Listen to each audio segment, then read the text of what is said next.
ታዋቂዋ ዘፋኝ አንተን ያመነ ሁሉ ዳነ ያንተን አምኜ ምን ሆኜ ታላቁ ተልኮ እርሱ የሚያምን የዘላለም ሕይወት አለው። እርሱ የሚያምን ከሞት ወጣትነትን ለኢየሱስ ሕይወት ኢየሱስ ነው። ረፍት ኢየሱስ ነው። በረከት ኢየሱስ ነው። ድንቅ ምስክርነት ድሬዳዋ ሉተራን ቤተክርስቲያን ውስጥ አንተስ ኮንክ በሚል ጥሪ ሰብኬ ኮሬል የሚባል ሰፈር ስደርስ የእግዚአብሔር ድምፅ ወደ እኔ መጣ። ያልተገቡ ቃላቶች ሰው መረን ከዓለም የመጣ ሰው ስናይ መረን ሴት ሲያስብ ሴክስ የሚያስብ የተኖረ ሕይወት ኬቪ እንደዚህ ያርጋለች ብሎ ገፍትረው ቢያመጡኝ ክርስቶስ የሚመልስላቸው መልስ ይሄን ነው። እዚህ ነው የአምላክ አይን በመሐረብ አይያዝም። ትዳር ዝም ብላችሁ ጊዜያችሁን አታቃጥሉ። በለቅሶ ራሳችሁን ይሁን ነገር እንደጎደለው አታድርጉ። አለማግባት ጉድለት አይደለም።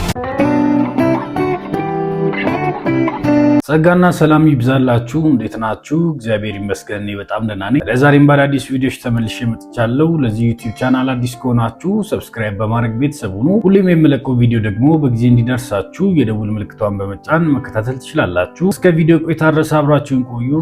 ወደ ቪዲዮ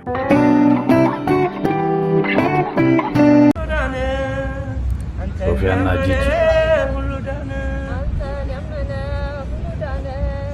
አንተን ያመነ ሁሉ ዳነ ያንተን አምኜ ምን ሆኜ አንተን አምኜ ምን ሆኜ አንተ ታያል እግዚአብሔር አንተ ወጣት ናት። አሁንማ ይመስገን ጨለማ የኢትዮጵያ ሕዝብ የልብ ትርታ ብርሃን ይመራን እግዚአብሔር ይመስገን። ሰማያዊው ሰማይ ሩቅ ይመጣል ጌታ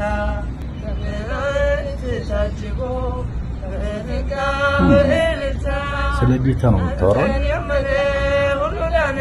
እግዚአብሔር ይመስገን። በመላእክት ታጅቦ ይመጣል ጌታ አንተን ያመነው ሁሉ ዳነ እያለች ነው። ይሄ የጨለማው መንግስት እንግዲህ ባዶ እየቀረ ነው። ሰራተኞቹን ሁሉ እያጣ ነው። እግዚአብሔር በአንድም በሌላም ልጆቹን ወደ ራሱ እየሰበሰባቸው ነው። ለዛ ደግሞ ይሄ ጥሩ ማሳያ ነው ብዬ አስባለሁ። በእርግጥ ጌታን አግኝታለች የሚል ነገር አልሰማውም። ዳሩ ግን ደግሞ ይሄ ራሱ አንድ ትልቅ ነገር ነው። ከብዙ ዝምታ ዓመታት በኋላ ከእንደገና እየዘመረች መምጣቷ ድንቅ ነገር ነው ብዬ አስባለሁ። ጌታ ስሙ ይባረክ። እውነተኛ መልእክት ነው። ታውቃለህ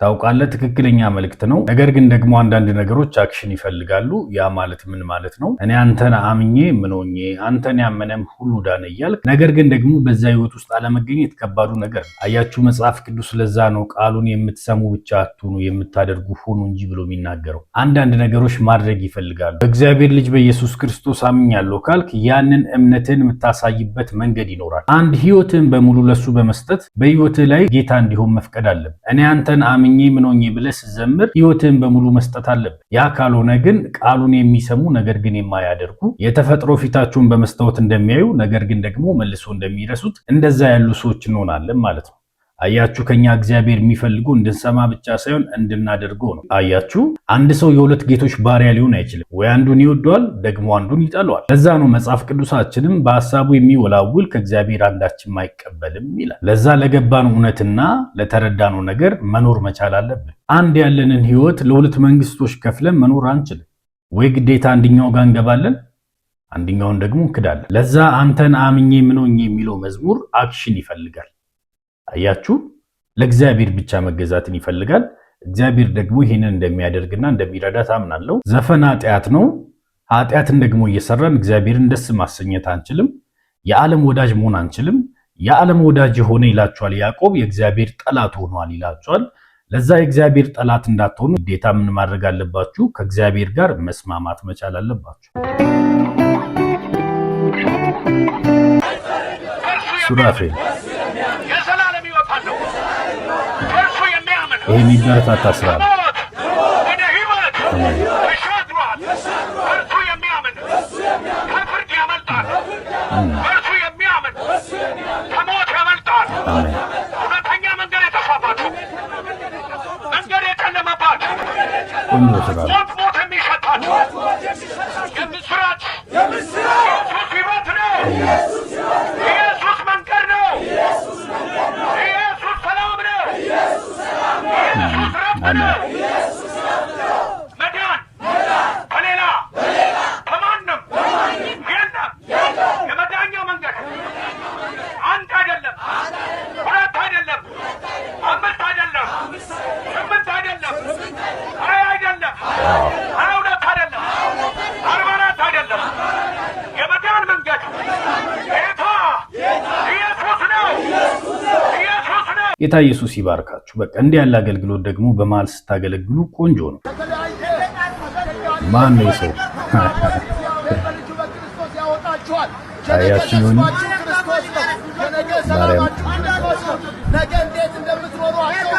በድምፁ ነው ያወቃችሁት አይደል? ኢቭን አይታይም አይደለም፣ በካሜራ አጠገቡ ብትሆን አይታይም። አያችሁ፣ አንዳንድ ደግሞ በዚህ መንገድ ያለፈዋሉ። ከመጀመሪያው ጊዜያቸው ወጣትነታቸውን ለእግዚአብሔር የሰጡ እንደ ይሁን ያሉ ደግሞ አንዳንድ ጀግናዎች አሉ፣ ለወንጌሉ ዋጋ የከፈሉ በአንድም በሌላም እድሜያቸውን ጊዜያቸውን የሰጡ ሰዎች ደግሞ ዛሬ ላይ ጥሩ ቦታ የደረሱ አገልግሎታቸው የሰፋ እግዚአብሔር ድንበራቸውን ያሰፋ ሰዎች ቀድሞ ግን በዚህ ወንጌል መንገድ የመጡ ወጣትነታቸውን የሰው ሰዎች ናቸውና እግዚአብሔርን ደግሞ ስለነሱ ማመስገን አለብን። በቃ አያችሁ ዛሬ ላይ የምታዩቸው ነገሮች በአንድ የበቀሉ ምናምን አይደሉም። የሆነ ነገር በቃ ወደ ላይ ወጥቶ ምናምን በአንድ ያደጉ ምናምን አይደሉም። ዋጋ ተከፍሎበታል፣ ወጣትነት ተሰውቶበታል፣ ብዙ ፍላጎቶችን ትተውበታልና እግዚአብሔርን ስለነሱ እናመሰግናለን። እሺ ኢየሱስ ነው። በረከት ኢየሱስ ነው። ዮኒ በረከታችን ነው። ጌታ ኢየሱስ ይባርክ። የ8 ልጆች አባት ነኝ። ምን አበላቸዋለሁ እያልኩ 50 የኢትዮጵያ ብር ኪሴ የነበረ ስወጣ ባለቤቴ የቤት እመቤት ነች። ኢንዱስትሪም ሚኒስትሪም የለንም። ከ8 ልጆች መካከል 5ቱ አሜሪካ ነው ያሉት። ታማኝ ነው ወንድሞችና እህቶች። ኢየሱስ ከሆነ ይጠራል። የምንከተለው ኢየሱስ ከሆነ ላልተለመደ ነገር ይጥራል። እውነተኛ ጥሪ ጀልባ ያስለቅቃል። እውነተኛ ጥሪ ልምምድ ያስጥላል። እውነተኛ ጥሪ እውቀትን ያስጥላል። ጀልባን የማንለቅበት ጥሪ እና ልምምድ እውቀታችንን የማያስጥለን አለን የምንለው ጥሪ ከሰርከስ ትርኢት አይሻልም። እውነት ነው። ከሰርከስ ትርኢት አይሻልም። ሃሌሉያ። አንተ እስከሆንክ በሉት። በውሃ ላይ ወደ አንተ እንድመጣ ጥራኝ በሉት። ይህ መልእክት ለብዙ ዓመታት የእግዚአብሔር እንዳገለግለው በተለያየ መንገድ በባሪያዎቹም በኩል ጥሪ በግልም ጥሪ ሲያደርግልኝ ከርሞ ለ10ዎች ዓመታት ሬዚስት አድርገው እሺ እላለሁ፣ ግን እርምጃ አልወስድም ነበር። ይህንን ስብከት በ1992 በኢትዮጵያ አቆጣጠር ድሬዳዋ ሉተራን ቤተክርስቲያን ውስጥ አንተ እስከሆንክ በሚል ጥሪ ሰብኬ ኮኔል የሚባል ሰፈር ስደርስ የእግዚአብሔር ድምፅ ወደ እኔ መጣ። ያ ሰው እኮ አንተ ነህ አለ። የሚገርም ነው። የቱ ሰው? እንደ ንግድና የሥራ ፈቃድ የተስፋ ቃል እያሳደስክ የምትኖር ውጣ ካልኩ ስንት ዓመት ነው አለኝ።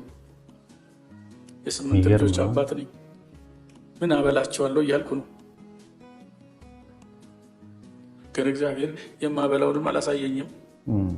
50 የኢትዮጵያ ብር ኪስ የነበረ ስወጣ ይችን ስብከት ሰብኬ በሚቀጥለው ሳምንት በሚኖረኝ ፕሮግራም ስራ ለቅቄያለሁ። ባለቤቴ የቤት እመቤት ነች። ኢንዱስትሪም ሚኒስትሪም የለንም።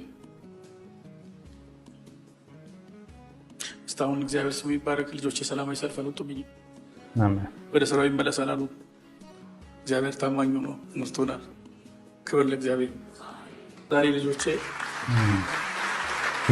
መካከል 5ቱ አሜሪካ ነው ያሉት። 3ቱም በቅርብ ጊዜ ይሄዳሉ። አሁን 8 የተወለዱት ከ4ቱ ልጆች ብቻ ነው። ገና 4 አሉ። እነሱ ምን እንደሚወልዱ አናውቅም። ወይር ይችላል። እግዚአብሔር ታማኝ ነው፣ ታማኝ ነው። ወንድሞችና እህቶች ኢየሱስ ከሆነ ይጠራል። የምንከተለው ኢየሱስ ከሆነ ላልተለመደ ነገር ይጥራል። ለማይቻል ነገር ይጥራል። ለሚያነጋግር ነገር ይጥራል። ብዙዎች ለሚያዩት ነገር ካዩትም ነገር የተነሳ የሚገርም ነው። እጃቸውን በአፋቸው ላይ የሚጭኑበትን ነገር እኔ ስወጣ ሰዎች ተሳቀዋል። ምክንያቱም እኔ እግዚአብሔር የጠራኝ ጥሪ ትራዲሽናል በሆነው መንገድ ለቤተ ክርስቲያን ጥሪን አሳውቄ ቀለብ እንዲሰፍሩልኝ መጠየቅ አልነበረም። መልእክተኛ አይነ ተላክልኝ፣ እኔ አኖርሃለሁ ነው ያለኝ። ያኖራል? አዎ ያኖራል፣ ግን እንዴት አላውቅም።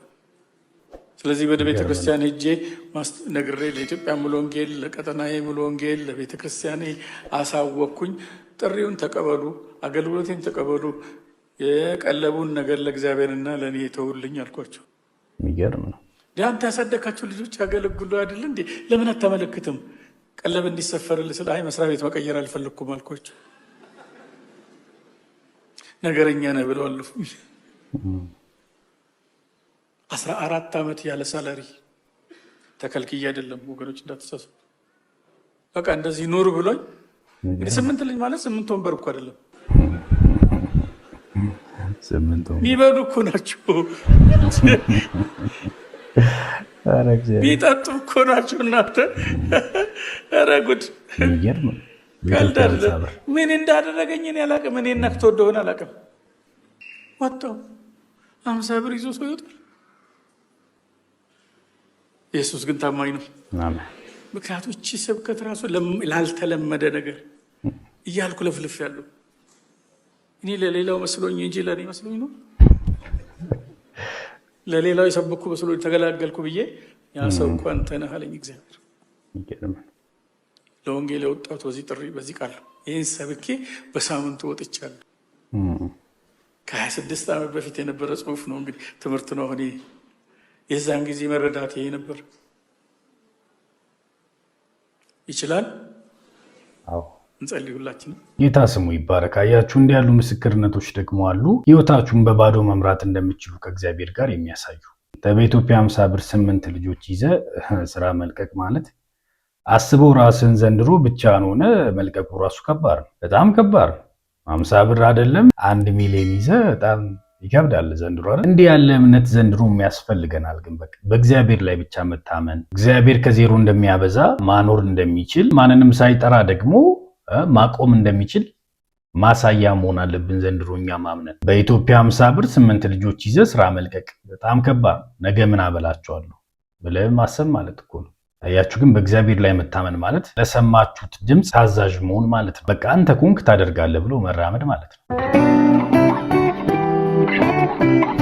ለመንግስተ ሰማያት አይደለም እየተማርን ያለ ነው። የእግዚአብሔር ቃል የሚጠቅመንም የሚያገለግለንም በዚህ ምድር ላይ እስካለን ድረስ የህይወታችን መርህ ነው። የህይወታችን መርህ ነው። ህይወታችን አቅጣጫ የሚይዝበት፣ ህይወታችን የሚመራበት። እኔ እንደዚህ ብዬ ነው ማስተምረው። የእግዚአብሔር ቃል እኔን ሼፕ ለማድረግ የተሰጠ ነው። ቅርጽ እንዲይዝ ያደረገኝ ቃሉ ነው እንጂ ሰው መረን ነው። ከዓለም የመጣን ሰው ስናይ መረን ነው። ሴት ሲያስብ ሴክስ የሚያስብ ትውልድ ነው። እንዲህ አይነት የተበላሸ አእምሮ ይዞ ነው የሚመጣው። ያንን ሰው ግን ይሄንን ነፍስ የሚያድን ቃል ስትቀጠቅጠው ያ ሰው በእግዚአብሔር ቃል ቅርጽ ይይዛል። አሜን ሃሌሉያ። ምንድን ነው ሀሳቡ ግን አልገባኝም። ኖርማሊ እግዚአብሔር ቃል የምንኖርበት ህግ ነው፣ ግን ደግሞ አንዳንድ አላስፈላጊ ቃላቶች አስቸጋሪ ናቸው። ለምሳሌ ሴት አይቶ ሴክስ ብቻ የሚመለከት ሰው አለ። ምንድነው ፖይንቱ? እዚህ መሀል ስለምን ገባ? እየተማራችሁ ያላችሁት ነገርስ ምንድን ነው? እንደገና ደግሞ እሷን ነጥብ ብቻ ከኃጢአት ለምን ወሰዳችኋት? አልገባኝም። ምናልባት ሙሉ ትምህርቱን ብሰማ ይገባኝ ይሆናል። ነገር ግን እንደዛም ሆነ እንደዚህ ለብሰሽ ራሱ ማገልገሉ ከባድ ነው። በነገርሽ ላይ ቁጭ ብሎ የሚያይሽ ወንድ ነው። ወንድ ልጅ በሚያየው ነገር እንደሚወሰድ እናንተ ታውቃላችሁ። ከዛ በኋላ ሴት ሲመለከት ሴክስ የሚያይ ወንድ ብዙ ነው እያልሽ መጮህ የለብሽም። ልክ አይደለም። ምክንያቱም አንቺ ራሱ ሌላ ታሪክ ነው እያደረግሽ ያለሽው። እንደዚህ ሱሪ ለብሰሽ አጠባብቀሽ ምናምን ከዛ የሆነ ነገርሽን እያሳየሽ አሜን ምናምን፣ ከዛ በኋላ ደግሞ ሴት ሲመለከት ሴክስ የሚያስብ ምናምን እያልሽ ልክ አይደለም። ምን ያስብ አንቺን አይቶ? አንቺ ላይ እኮ ኢየሱስ አይታይ። ሱሪሽ በጣም የተጠባበቀ ነው። እንደገና ቁጭ ብሎ ያስባል። በቃ እንዴት ነው ማያስብ? ወንድ ልጅ በሚያየው ነገር ይወሰዳል። የዳነ ነው አልዳንም ምናምን የሚያስብል ነገር የለም። በነገራችሁ ላይ በመሰረቱ እናንተ ቁጭ በሉ። የምታገለግሉ ከሆነ ደግሞ በስርዓቱ በማያሰናክል መልኩ አገልግሉ። እንዴ በራሱ ድካም ነው የተሰናክለው ማለት እኮ አትችሉ። ያሰናከላችሁት እናንተ ናችሁ። ሰውየው ቁጭ ብሏል፣ እናንተ ቆማችኋል። አንቺ ትንቀሳቀሻለሽ፣ ሰውየው ቁጭ ብሎ ያይሻል። ምን ያስብ? በጆሮ ይሰማሻል፣ ባይን ደግሞ የሆነ ነገር ያያል። ያንን ነገሮች ላለመፍጠር እናንተ አስቀድማችሁ መስተካከል አለባችሁ። ሱሪሽን አጣብቀሽ ሴት ሲመለከት ብለሽ መጮህ የለብሽ። እኔ እንደው የኢትዮጵያ ቤተክርስቲያን ሴቶችን ብታስቀምጣቸው ባይነኝ። በነገራችሁ ላይ አይሆንም ይላችሁ እንዲህ ለብሳ ጸጉሯን ታች ድረስ አድርሳ ፖይንቷ ራሱ ምንድነው? እሷ ራሱ ተመልከቱ ጸጉሯን ምን እንዲያሳይ ነው? ቁጭ ያለው እንዳውን እውነት እግዚአብሔርን ቃል ይሰማል? የሰው ልጅ በሚያየውና በሚሰማው ነገር ይወሰዳል። ተው እንጂ ልክ አይደለም። የእግዚአብሔርን ቃል እየጠቀሳችሁ በራሳችሁ ህይወት ደግሞ ሰው ላይ ቀንበር አታስቀምጡ። ከነበረበት የድካም ህይወት ሲመጣ ቤተክርስቲያን ውስጥ ለማረፍ ነው። በነገራችሁ ላይ የእግዚአብሔርን ቃል ሊሰማ ነው እንጂ እዚህም ደግሞ ሌላ ፈተና እንዲደርስበት አይመጣም። ሰው ውጪም አንዷን አይቶ እየተመኘ ምን እያለ ይመጣል። ከዛ ቤተክርስቲያንም ሲደርስ ንስሐ ሊገባ የሆነ ነገር ሊያደርግ ሲመጣ ሌላ ሴት ደግሞ ያቺኑን ይመስላል ልዩነታቸው መጽሐፍ ይዛ ነው ችኛዋ ትመጣለች። ከዛስ ሴት ሲያይ ምናምን ትላለች። ደግሞ ቀንበር አታስቀምጡ ሰው ላይ። መድረክ ላይ ባትወጡ እንደዚህ ሆናችሁ ባታስተምሩ ቆንጆ ነው። ውጪ ላይ ብትለብሱ ወደ ስራ ቦታችሁ ስትሄዱ ብትለብሱ ችግር የለም። ስንት ደካማ ሰው አለ በእናንተ ልክ ያልበረታል። በእግዚአብሔር ሕዝብ ፊት ለፊት እንደዚህ አትውጡ፣ አታሰናክሏቸው። መጽሐፍ ቅዱሳችን ላይ አንድ ስታመነዝር የተገኘች ሴት አለች እና ሞቲቫቸው እሷን ኃጢአተኛ ብሎ ለመጥራት ሳይሆን ክርስቶስ እንዲፈርድባት ከመፈለግ አንጻር ነበር ያመጧት። እያገፈታተሩም ፊቱ አምጥተው ጣሏትና ስታመነዝር አገኘናት። የሙሴ ሕግ እችን ሴት እንትወገር ሕግ አውጥቷል፣ አንተ ምን ትላለህ ካሉት ትወገር ከተባለ የድሆችና የኃጢአተኞች ወዳጅ ስለሆነ ኃጢአተኞች ይሸሹታል። አይ አትወገር ነገ ታስተካክላለች አይነት ደግሞ ቢል ደግሞ ሕግን ሻረ ብለው ደግሞ እሱን ይወግሩታል። አንድ መልስ ግን መለሰላቸው። በጥሙና መሬት ላይ ሳለና ከእናንተ ኃጢአትን ያላደረገ ይውገራት አላቸውና መልሶ ወደ መሳሉ ጎንበስ አለ። ከፊተኞች እስከ ኋለኞች ሄዱ ይላል መጽሐፍ። አንድ ባንድ ሄዱ። ይህ ማለት ምን ማለት እንደሆነ ታውቃለህ? እሷ ስታመነዝር ተገኝታ ተይዛ ክርስቶስ ፊት ተጥላለች። በዚህ አጋጣሚ እሷ የተያዘች ኃጢአተኛ ናት። የወግሯት የመጡት ሰዎች ደግሞ ያልተያዙ ኃጢአተኞች ናቸው። አምላኬ ምድር ላይ ሆኖ ኬቢ እንደዚህ ያርጋለች ብለው ገፍትረው ቢያመጡኝ ክርስቶስ የሚመልስላቸው መልስ ይህን ነው። እዚህ ነው የአምላክ ዓይን በማረባ ይያዝም ይልክ። ይገርም ነው። የአምላክ ዓይን በማረባ ይያዝም። አያችሁ፣ እንደዚህ ያሉ ሴቶች ደግሞ አሉ። ለህይወታችሁ ጥንካሬ የሚሆኗችሁ ለደከሙ ሰዎች ጥንካሬ የሚሆኑ የጠፉትን መፈለግ የሚችሉ በስርዓቱ የደረሰባቸውን ነገሮች ለሌሎቹ ማስተማሪያ አድርጎ ደግሞ የሚናገሩ እንደዚህ ያሉ ሴቶች ደግሞ አሉ። በጣም ግራ የገባችሁ ወጣቶች አለማግባታችሁ አሻንጉሊት አቅፋችሁ እንድታለቅሱ ያደርጋችሁ። ፓስተር ቸለ ይሄ አክስት አጎት ሲመጣ ድንግጥ የምትሉ ግራ ግብት ቢላችሁ ሰርግ ስትጠሩ ወክ የምትሉ እመኑ፣ አትጠይቁ። ዝም ብላችሁ ጊዜ አታጥፉ። ዝም ብላችሁ ጊዜያችሁን አታቃጥሉ። በለቅሱ ራሳችሁን ይሁን ነገር እንደጎደለው አታድርጉ። አለማግባት ጉድለት አይደለም። እንዴት አንድ ወንድን ሴት ትሞላዋለች? አንድ ሴትን እንዴት ወንድ ይሞላል? አሁን ይህ አይነት ጉድለት ያለባቸው የሆነ ባል የሚቆፍሩ ሚስት የሚቆፍሩ አምጣ ሰላሜ እያሉ የሚያውኩ ሰዎች ሳይገባቸው ግራ እንደተጋቡ የገቡ ሰዎች ምልክት። ለምንድን ነው ማግባት ሙላት የማይሆነው? ኖ ጋብቻ ሰዎችን ሙሉ አያደርግም። ሙሉ የሆኑ ሰዎች የሚገቡበት ተቋም እንጂ ለመሙላት የሚገባበት አይደለም። ለመሙላት የገቡ ሰዎች ሁሉ ወጥተዋል። ትዳር ሁለት ያረፉ ሰዎች የሚገቡበት ተቋም፣ አንዱ ባንዱ የሚያርፍበት ተቋም አይደለም። በጌታ አርፈው ሰዎች ገብተው የእግዚአብሔርን ፍቃድ የሚያደርጉበት ጉዳይ። ትዳር በጌታ ያረፉ ሰዎች አግብቶ የሚኖሩበት ነገር እንጂ ማረፊያ አይደለም እያለ ነው። በጌታ ያልሆኑ ደግሞ ያገቡ ሰዎችስ እንዴት ነው? እንዴት ይታያል? ምናልባት የጋብቻ አስተማሪዎች ይህንን ነገር መናገር ይችላሉ። እኔ ግን የትዳር መረዳት ስለሌለኝ አልፌዋለሁ። ታዲያ ለዛሬ ይዤላችሁ የመጣሁት ቪዲዮዎች እነዚህን ይመስሉ ነበር። ቪዲዮቹ ቆንጆና አስተማሪ ከነበሩ ላይክ እና ኮሜንት ማድረጋችሁ እንዳትረሱ። ከወደዳችሁ ደግሞ ለወዳጆቻችሁ ሼር አድርጉላቸው። ቀጣይ በሌላ ቪዲዮ እስክንገናኝ ድረስ መልካም ቆይታ ይሁንላችሁ። ጌታ ኢየሱስ ዘመናችሁን ይባርክ። ተባረኩ።